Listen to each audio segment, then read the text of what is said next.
Banyak dokumen penting sudah saya amankan. Jadi yang takut dokumennya bisa dihilangkan dan bagaimana lah gitu, udah saya amankan di Rusia. Jadi pada saat saya pulang ke Indonesia, saya dititipi beberapa dokumen penting dan sudah saya amankan dan saya sudah notariskan di Rusia ini. Ya bisa saja itu jadi bom waktu, kita lihat aja.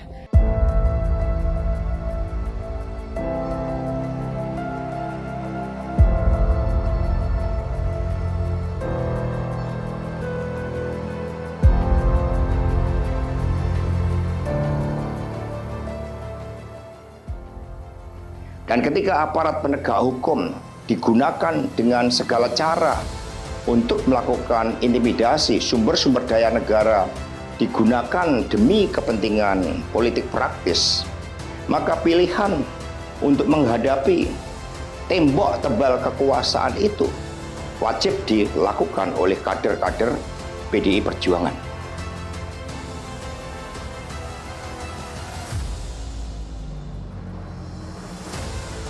Pengamat militer Koni Rahakundini Bakri mengungkapkan alasannya membawa dokumen penting Sekretaris Jenderal PDIP Hasto Kristianto hingga ke Rusia.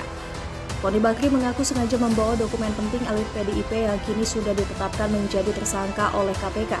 Kasus Hasto Kristianto sendiri berkaitan dengan Harun Masiku yang menyuap KPU RI agar memuluskan pergantian antar waktu atau PAW di DPR RI periode 2019-2024. Lewat unggahan video di Instagram pribadinya pada Kamis 26 Desember, Koni mengungkapkan alasannya membantu Hasto membawa dokumen penting hingga ke Rusia.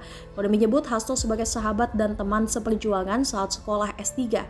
Ia mengaku prihatin dengan langkah KPK menetapkan Hasto sebagai tersangka, terlebih diumumkan saat malam Natal. Koni mencium ada yang tidak beres dalam kasus yang menjerat Sekjen PDIP tersebut.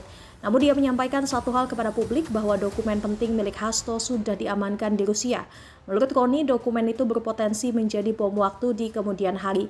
Koni sebenarnya bukanlah kader PDIP. Ia pernah menjadi bagian dari Partai Nasdem namun memutuskan keluar pada April 2023 lalu. Alasan Koni keluar karena tak lagi sesuai dengan ideologi partai yang dipimpin Surya Paloh tersebut. Di sisi lain, Koni kerap hadir dalam acara PDIP namun sebagai akademisi. Belakangan partai berlambang banteng itu juga menjanjikan pendampingan hukum kepada Koni yang terjerat kasus dugaan penyebaran hoaks di Polda Metro Jaya. Namun Koni sudah kembali ke Rusia untuk menjalankan tugas sebagai guru besar di Universitas Saint Petersburg. Kenapa? Tentang Mas Hasto. Tentang kasus Mas Hasto yang ditersangkakan ya, kalau nggak salah sama KPK. Tentunya saya prihatin dong. Prihatinnya apa? Beliau sahabat saya gitu kan. Saya banyak belajar dari beliau. Beliau juga teman seperjuangan saat beliau proses doktor. Ada kebanggaan kan kalau teman kita itu jadi pinter dan kita saling belajar. Tapi gini, kalau tentang kasus KPK ya, saya nggak akan ikut campur. Tapi begini, buat saya itu aneh. Udah seperti macam apa saja kasusnya sampai diumumkan harus pas malam Natal gitu kan. Sementara kasusnya itu juga nggak jelas. Kalau sampai saya tuh kalau dibilang tuh kasusnya sama sekali nggak jelas.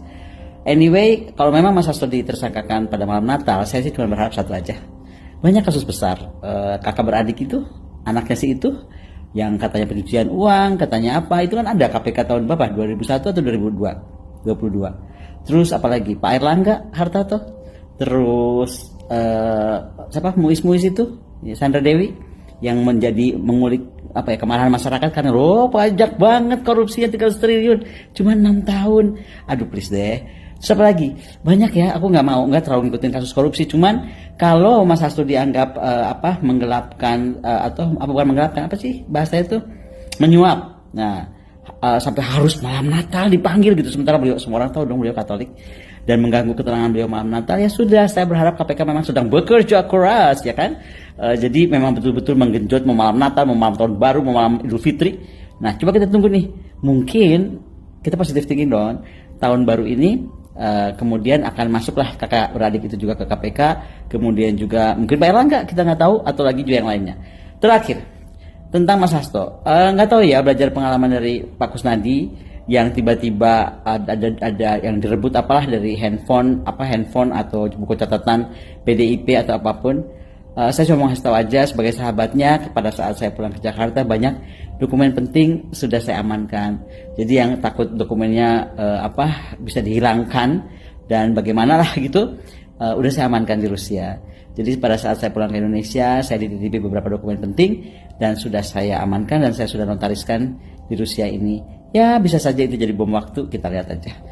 Sebagai sahabat saya hanya membantu Mas Hasto sebatas yang saya mampu, dan tetap aja ya, buat saya Indonesia itu tanah air saya.